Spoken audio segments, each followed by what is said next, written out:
bienvenue sur Homo Sociologicus, le podcast qui vous parle de sociaux. Aujourd'hui, épisode numéro 1, et on va se poser une question très simple. Pourquoi les riches sont-ils condescendants ? Dans la vie de tous les jours, nous percevons la société à partir de notre propre expérience et de nos propres valeurs. Du coup, nous oublions de remettre les éléments dans le contexte qui est le leur, et sans lequel ils risquent de rester mal compris. C'est pourquoi il est essentiel, lorsqu'on analyse quelques phénomènes sociaux, de prendre conscience de notre propre culture et de nos valeurs. Pour cet épisode, on va se plonger dans une étude célèbre de Richard Hogarth, sociologue anglais mort en 2014, qui a étudié ce sujet dans son ouvrage « La culture du pauvre ». Dans cette étude, il étudie la culture des classes populaires londoniennes et s'interroge sur le regard des classes populaires par les classes bourgeoises. Et surtout, quelle est l'attitude d'un chercheur face à une situation sociologique. Donc on verra notamment les notions de subjectivisme et d'ethnocentrisme de classe, qui sont deux notions centrales en sociologie. Mais avant ça, première question, qui c'est ce Richard Hogarth ? C'est un sociologue anglais qui a la particularité d'être né à Leeds, donc dans le nord de l'Angleterre, dans une famille très pauvre. Donc il a donc grandi dans un quartier populaire et il connaît cette culture du pauvre. Et sa spécificité, c'est qu'il a connu une ascension sociale assez fulgurante, puisqu'il est devenu enseignant-chercheur, et il a donc intégré la classe bourgeoise. Du coup, il connaît les deux, une qualité qui est assez rare dans le milieu de la recherche, et qui fait de lui quelqu'un de légitime pour étudier la vision de la classe bourgeoise sur la classe populaire. Pour mener cette enquête, Hogarth va utiliser des techniques qualitatives, et une enquête très minutieuse. Il va mener ce qu'on appelle une enquête ethnographique. C'est une enquête qui consiste en une observation rigoureuse et approfondie des modes de vie. Il va donc se plonger dans le milieu populaire et analyser l'organisation de l'espace et de l'habitat, les déplacements et les itinéraires des habitants, mais aussi les rythmes de vie, les structures familiales et les relations entre les générations et entre les sexes. Les pratiques culturelles aussi, les pratiques religieuses et l'usage des objets qui font partie du monde quotidien. Il va fréquenter ce terrain de manière ininterrompue pendant plusieurs années.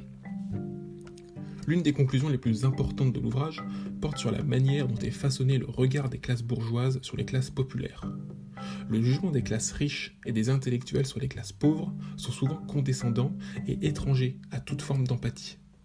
Par exemple, Hogarth relève que l'une des critiques les plus universelles envers les classes populaires est le fait qu'elles soient dépensières et dépourvues de toute prévoyance. Un petit peu comme la cigale et la fourmi, les classes populaires seraient incapables de penser au lendemain et seraient coutumières des dépenses extravagantes par rapport à leurs faibles ressources. Et c'est bien pour cela que les pauvres sont pauvres, non ? Ils sont incapables de prioriser les dépenses, de gérer rationnellement un budget. Par exemple, aux fêtes de fin d'année, il est courant dans les milieux populaires de voir les parents offrir des cadeaux onéreux par rapport à leur niveau de ressources à leurs enfants, souvent nombreux, et qui en plus sont mal nourris et mal éduqués.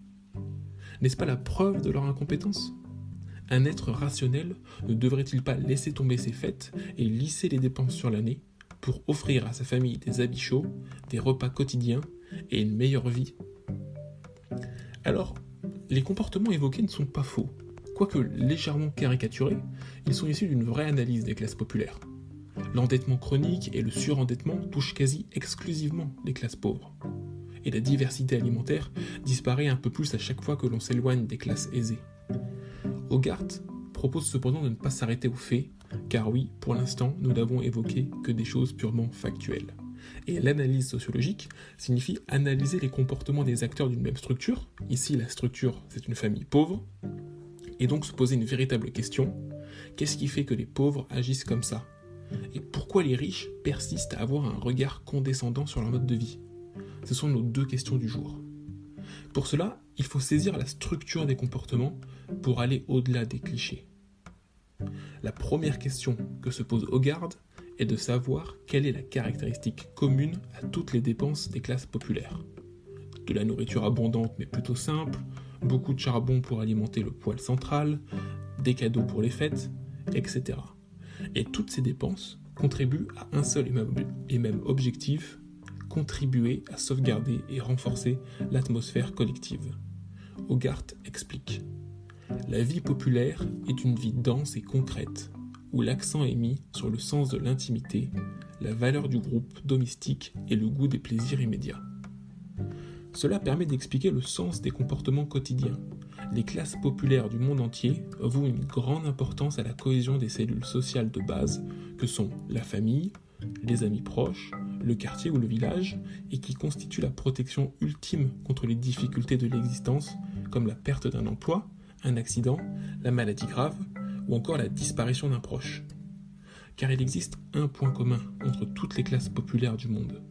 C'est celui d'être la couche la plus basse de la société, d'être en situation de pauvreté chronique, de précarité, et donc de ne pas pouvoir se passer de la solidarité des proches et d'avoir tendance à entretenir une forte cohésion entre eux.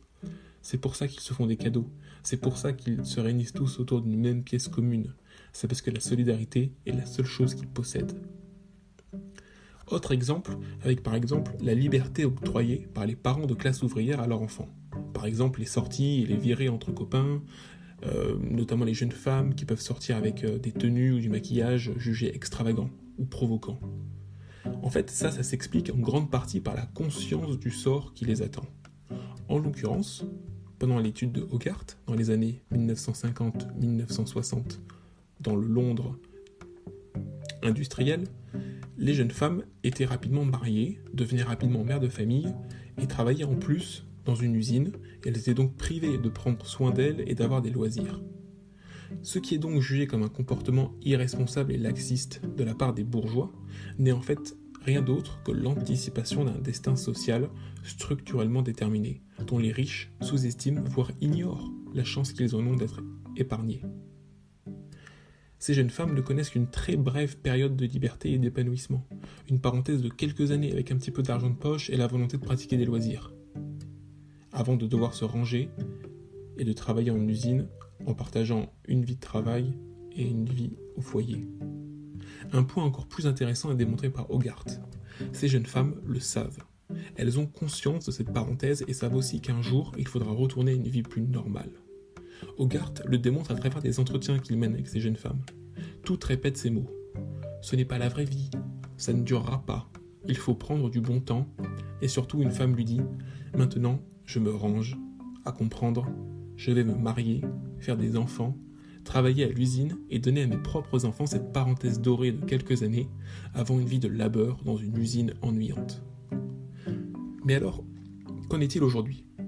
Après tout, les travaux de Richard Hogarth datent des années 1960, dans le vieux Londres, et aujourd'hui, avec la démocratisation scolaire, la moyennisation de la société et l'arrivée massive de l'électroménager, peut-être que cette culture du pauvre a changé.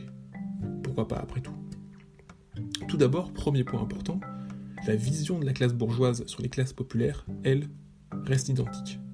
On imagine encore bien les pauvres comme des personnes du bon peuple, avec des vraies valeurs comme la ténacité dans la besogne, la notion de respect très importante, ou encore la soumission à la fatalité de la vie. Et à notre époque, ces clichés sont colportés par les médias, et notamment les tabloïds anglais, où le lecteur, qui appartient souvent à la classe populaire, est réduit à un amateur de football, de voitures puissantes, de femmes pulpeuses et de blagues salaces. De même avec la télévision, que l'on voit comme quelque chose d'abrutissant, et qui est très souvent allumée en permanence dans les foyers populaires. Une fois encore, Hogarth ne conteste pas totalement la matérialité des faits. Cependant, son analyse va plus loin.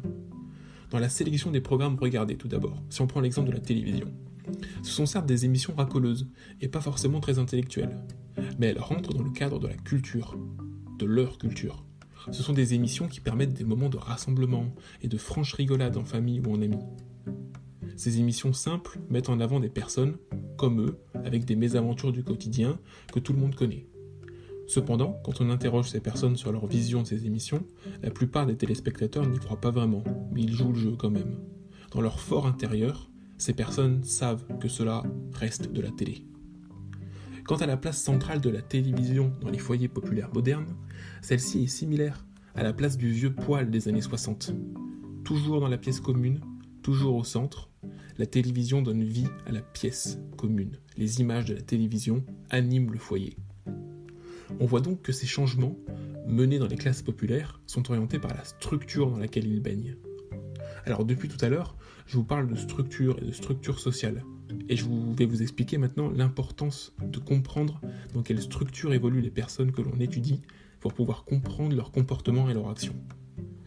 Pour répondre à la deuxième grande question que se posait Hogarth, à savoir pourquoi les classes bourgeoises ont une vision aussi pessimiste des classes populaires, la notion de structure prend une nouvelle fois toute son importance et s'illustre parfaitement.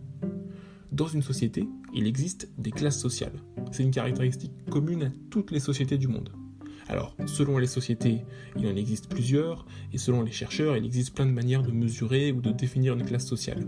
Mais globalement, on en reconnaît trois: la classe populaire, la classe moyenne et la classe bourgeoise, qu'on appelle aussi la classe dominante. C'est donc ça les bases de notre structure sociale. Ces classes sociales ne prennent de sens si et uniquement si elles se sont ensemble. Seules, elles ne veulent plus rien dire. Pour vous faire comprendre ça, je vais prendre un autre exemple. Si on prend une lumière verte, seule, elle ne signifie rien en particulier. Mais si elle est mise en contradiction avec une lumière rouge, alors elle signifie que l'on peut avancer. Et la lumière rouge, par opposition, signifie que l'on doit s'arrêter. Peu importe le pays dans lequel on se trouve, la langue que l'on parle ou la classe sociale à laquelle on appartient. Ces lumières mises ensemble forment une seule et même structure que l'on pourrait appeler par exemple un feu tricolore. Et c'est exactement pareil dans la structure sociale analysée par Hogarth. La classe populaire seule ne veut rien dire. Mais mise en contradiction avec la classe bourgeoise, elle prend tout son sens. De ce fait, c'est dans cette perspective de miroir que l'on trouve la réponse à notre question. Les bourgeois définissent les pauvres comme incapables de s'occuper de leurs enfants, de tenir un budget ou de résister à l'abrutissement médiatique, non pas pour abaisser les pauvres, mais pour se valoriser eux-mêmes. Dans le sens le plus strict du terme, l'opposé du pauvre, c'est une personne riche. Donc si les pauvres ne savent pas s'occuper de leurs enfants, alors les riches, eux, le savent. De même qu'ils savent gérer leur argent, savent sélectionner des programmes médiatiques intellectuels et pertinents. Mais Hogarth avance une autre hypothèse pour expliquer le choix de ses critiques. On aurait tous tendance à voir son propre reflet dans le monde. On analyserait donc les autres personnes autour de nous selon notre propre système de valeurs.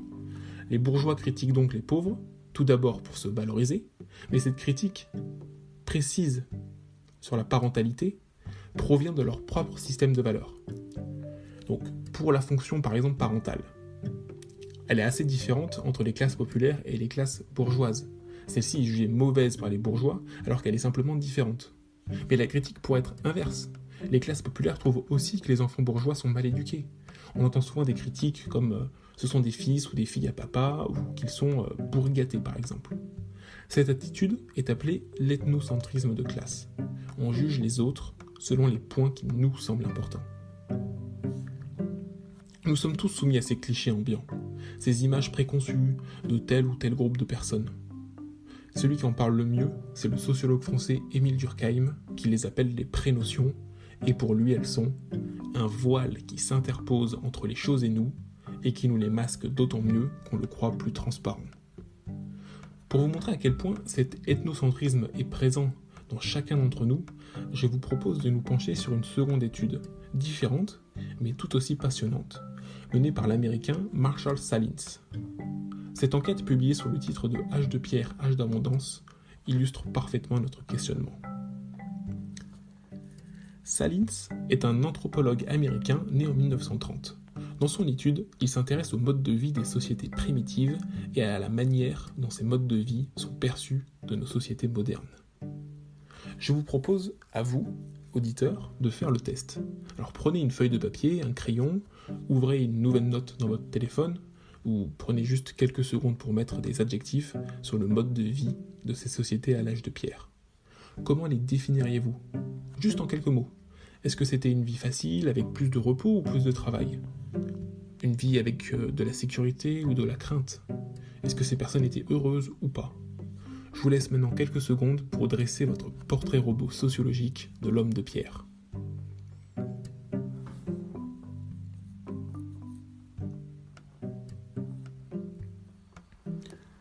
J'espère que vous avez pu rapidement réfléchir à ces questions, et on va maintenant continuer. Gardez ça en tête, on va y revenir très rapidement. Nos sociétés admettent couramment que la vie au paléolithique était dure. Les manuels d'histoire, notamment, nous laissent toujours un sentiment de fatalité sur ces vies que l'on l'imagine courtes, remplies de stress, d'insécurité, avec très très peu de confort. On en vient même à se demander si l'on peut appeler ce mode de vie vivre et pas plutôt survivre. Ces hommes et ces femmes passaient leur journée à chercher de quoi manger, le tout sous la contrainte des prédateurs ambiants et sans aucune minute vouée à des loisirs. Pour vérifier ces allégations, Salins va étudier les sociétés héritières de cet âge de pierre dans notre monde contemporain. Alors, elles sont pas nombreuses, mais il y en a quand même quelques-unes.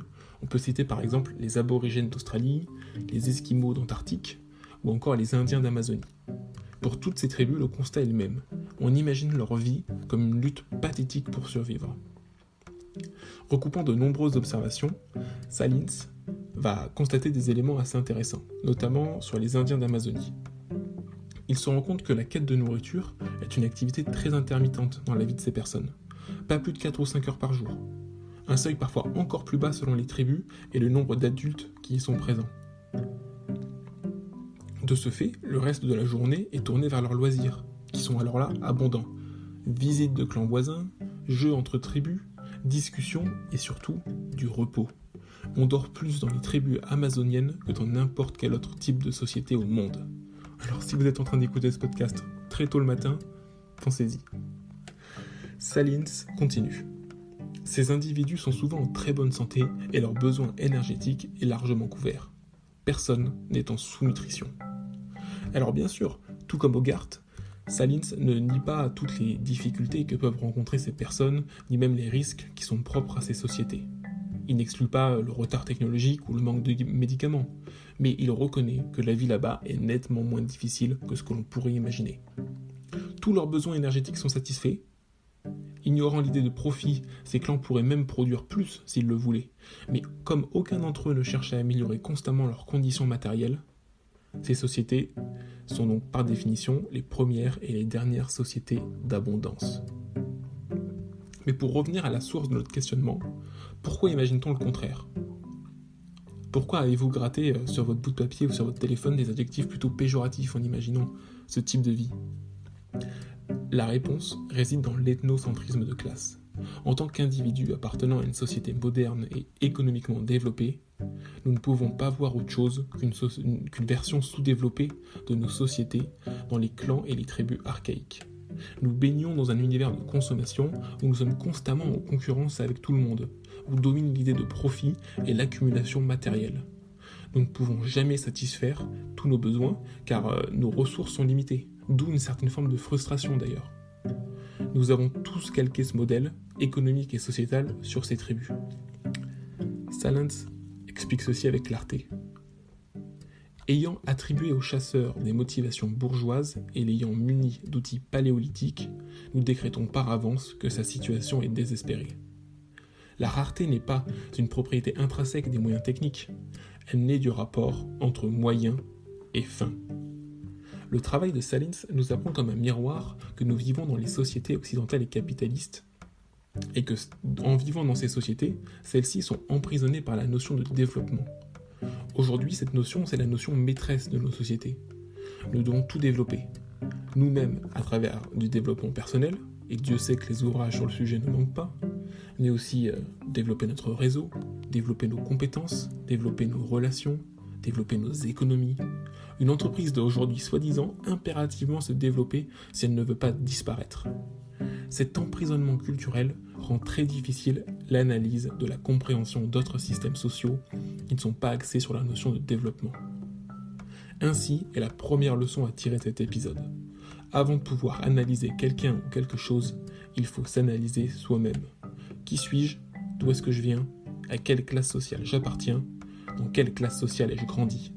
C'est uniquement après avoir fait votre portrait robot sociologique que vous pourrez déceler sur quelles notions vous vous êtes construit, quelles sont vos valeurs, et donc que vous pourrez essayer d'analyser une situation tout en gardant à l'esprit que vos valeurs personnelles tenteront de manière continue de vous corrompre et de corrompre votre vision tout en l'éloignant de la réalité des faits.